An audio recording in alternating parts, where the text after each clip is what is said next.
But to surprise you, Alicia, guess what he found? You fucking somebody else and you were supposed to be his girlfriend. Alicia Keys' rise to stardom just got hit with some explosive drama. Jaguar Wright is spilling wild tea about what really went down behind closed doors and what Clive Davis allegedly said. It's straight up jaw-dropping when Empire State of Mind dropped back in 2009. Everyone thought Alicia was Jay-Z's first and only choice. But the truth?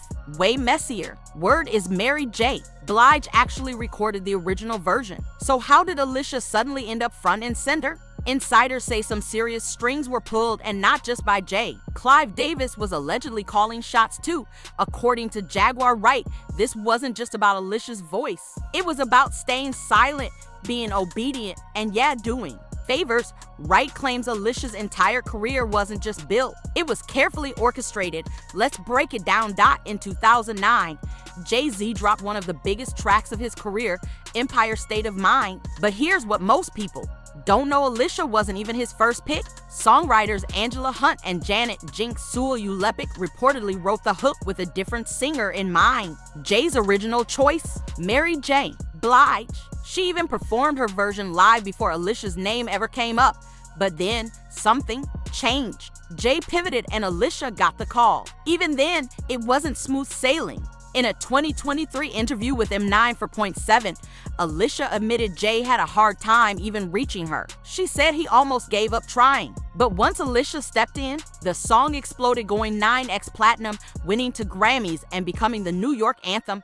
But as the song climbed the charts, whispers followed. Why Alicia? Why not Mary? Some say it wasn't just about talent. Rumors flew that Jay-Z pushed for Alicia because of a growing bond between them. She wasn't signed to Roc Nation, yet suddenly she was tied to one of his biggest records ever.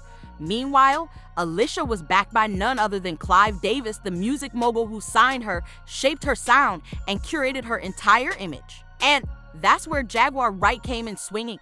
Jaguar's rant shook the internet. She accused Alicia of having an affair with Swizz Beatz while he was still married, painting her as someone who wrecked homes and left drama in her wake. Wright even claimed both she and Alicia dated Antonio Gordon. According to Jaguar, Alicia cheated on him too, leaving him broken after he caught her with another man. And it doesn't stop there. Wright alleged Clive Davis himself pressured Alicia to target her and threaten her career if she didn't comply. According to Jaguar, Alicia wasn't just playing the game, she was being used as a game. Jaguar also tore down Alicia's good girl image, calling it fake. She mocked Alicia's acne during a moment at BB King's, challenged her to a fight, and claimed Alicia hides behind a sweet, quiet persona. Through it all, Alicia stayed silent. No clapbacks, no statements, just more awards, more shows, more success. And then there's that perfectly polished image. The timing was almost too perfect to ignore. Empire State of Mind dropped right as Alicia's fame skyrocketed, and guess who was standing quietly in the background? Clive Davis. From day one, Clive had his fingerprints all over Alicia's career. She was just a teenager with a demo tape and a dream when Clive stepped in. And this isn't just any music exec, we're talking about the man who launched icons like Whitney Houston and Aretha Franklin. When he found Alicia, he didn't just support her, he engineered her rise. At 19, Alicia signed with J Records, Clive's fresh new label. But her debut album, Clive wasn't satisfied. He delayed its release, ordered Ray Recordings, softened the sound, and tweaked her vibe. He wanted her clean, classy, and ready for mass appeal. The braids, the piano, the modest outfits, it all sold a safe, likable image. Her lyrics spoke of heartbreak and strength, but never rebellion. She wasn't raw like Lauryn Hill or fiery like Bianca. Alicia was calm, respectable, untouchable, and that protection, all Clive. When Songs in a Minor finally hit in 2001, it was a nuclear success. 12 million copies sold, 5 Grammys, and Alicia suddenly became more than R&B. She was a cultural phenomenon. But behind the glitter came whispers. Other artists claimed Clive was playing favorites, that Alicia got all the resources while others were left to rot on the shelves. Jaguar Wright took it a step further, saying Clive used Alicia like a weapon, pushing her forward while quietly sidelining others. Clive didn't just promote Alicia, he curated her entire career like it was a presidential campaign. No mess, no scandals, no messy headlines, just talent, charm, and a squeaky clean record. Alicia never clapped back at rumors. never jumped into industry beefs, never made bold political statements. Was it her personality or was it strategy? Some insiders say Clive picked Alicia precisely because she wouldn't challenge the system because the system was already working for her. She didn't have to fight for her seat at the table. That seat was hand-delivered, even as gossip swirled her. Rumored bond with Jay-Z, her TIs to Clive's behind-the-scenes power plays, Alicia remained silent. No tweets, no interviews, just silence. And in an industry fueled by noise, that silence spoke louder than words. By her mid-20s, Alicia was everywhere. Grammy stages, magazine covers, global charity events. And Clive Davis, always nearby, smiling. To some, it looked like loyalty. To others, it looked like control.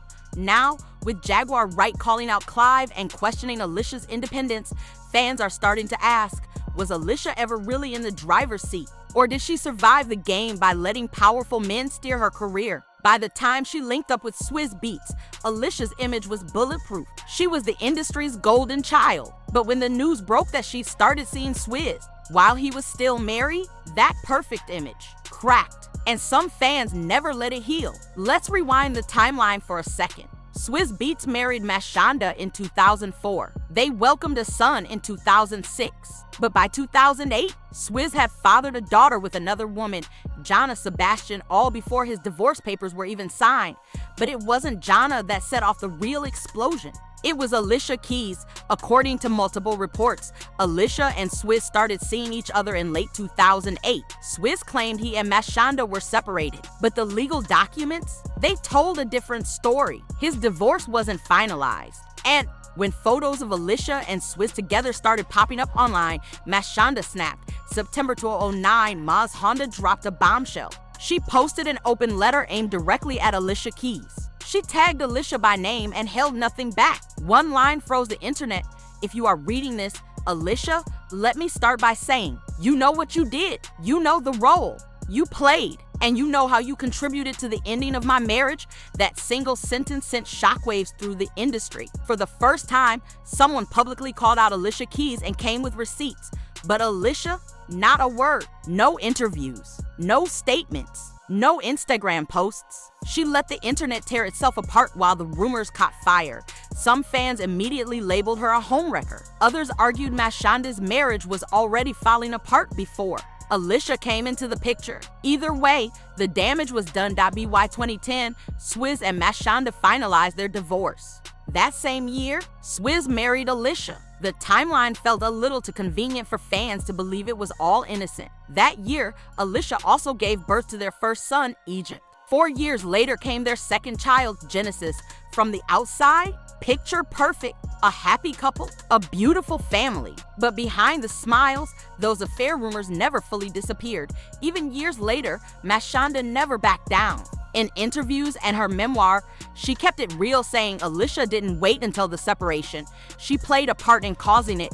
For Alicia, whose brand was built on peace, empowerment, and authenticity, this scandal didn't fit. And her silence, it only made people talk louder. She wasn't known for drama. But this time, the quiet felt like a cover dash up. By 2020, though, it seemed like everyone had moved on. Alicia, Swizz, and Mashonda even posed for family photos together. They co-parented, smiled for the cameras, and publicly supported each other. But the internet, it never forgot how it all started. Fans couldn't help but wonder if Alicia could stay silent through that.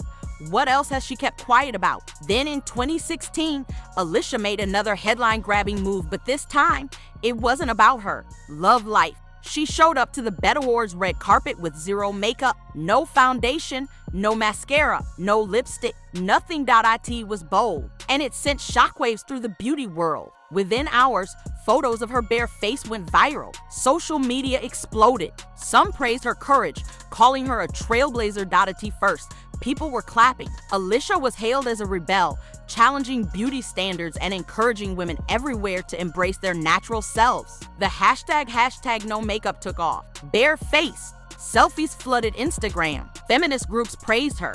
Beauty brands tried to ride the wave, but not everyone bought it. Some fans side-eyed the whole thing, wondering was this a real stance or just a PR move. Then Alicia dropped a raw personal essay on Lena Dunham's blog, Lenny Letter. In her own words, she was done. Done with the pressure, done hiding, done being judged for her looks. She wrote, "I don't want to cover up anymore. Not my face, not my mind, not my soul, not my thoughts." The message went viral. Media outlets ate it up, praising her bravery. For a moment, Alicia wasn't trending for music, she was trending for her message. In interviews, she said, "I'm feeling centered. I'm feeling powerful. I'm feeling clear." The glow up felt spiritual, but then came the switch up. Just months later, fans started noticing Alicia looking a little more polished. Red carpets, magazine spreads, music videos, she still had that natural vibe. But now there were hints of light foundation, bronzer, glossy lips, maybe even a little contour. People weren't mad about the glam. They were mad about the mixed signals. This wasn't just about makeup anymore, it was about trust. That no makeup movement had felt like a revolution. Now, it was starting to look like branding. Critics said she turned a personal manifesto into a marketing strategy, just another way to stand out in an era of filters and heavy contour kits. Articles began popping up. Is Alicia Keys really makeup free? The truth behind the no makeup look. Even the Voice viewers started zooming in during episodes, analyzing screenshots, pointing out blush, tinted moisturizer, and subtle shimmer. The movement that once felt pure now felt manufactured, and Alicia didn't help her case. In later interviews, she pivoted, saying she was never against makeup, just pro-choice, wanting women to feel empowered whether they wore it or not. But that didn't match her original message. Fans remembered her Lenny Letter as a bold declaration, walking away from the beauty game completely. Now she was back in full glam while still riding the no makeup wave. Some fans felt betrayed. Others defended her, saying she's allowed to change her mind. But the backlash grew louder. Critics argued if she had just been honest and said, "I changed," people might have understood. Instead, it felt like she was trying to keep both narratives alive. And then came a deeper conversation about privilege. Alicia's natural look wasn't just natural. It came with a full squad: high-end skincare, private chefs, personal trainers, dermatologists, and luxury facials. For most women working long shifts, juggling bills, raising kids, that level of glow without makeup just isn't realistic. What started as a rebellion against the beauty industry began to feel tone deaf, out of touch.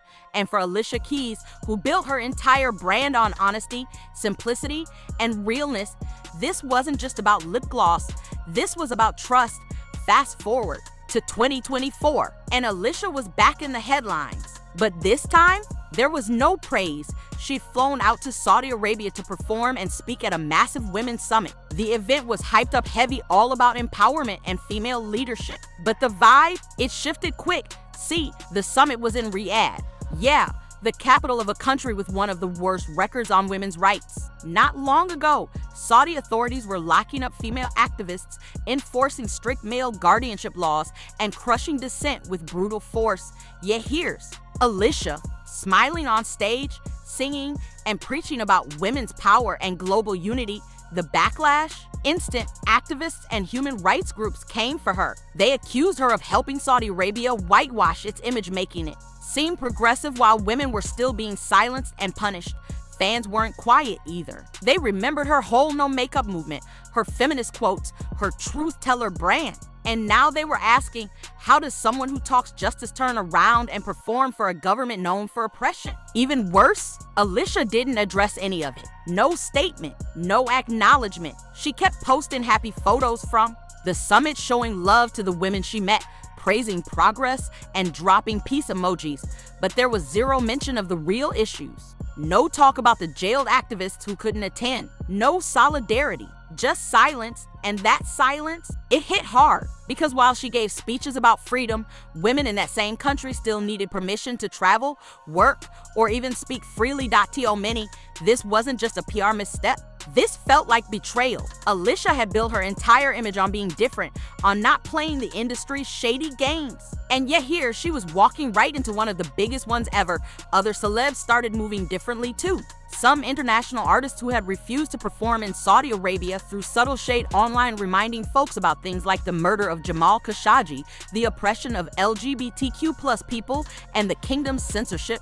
But Alicia, she kept it pushing. No apology, no clarification, no honest talk with her fans. Just more concerts, more posts, more peace signs. The damage was already done. And this wasn't cancel culture.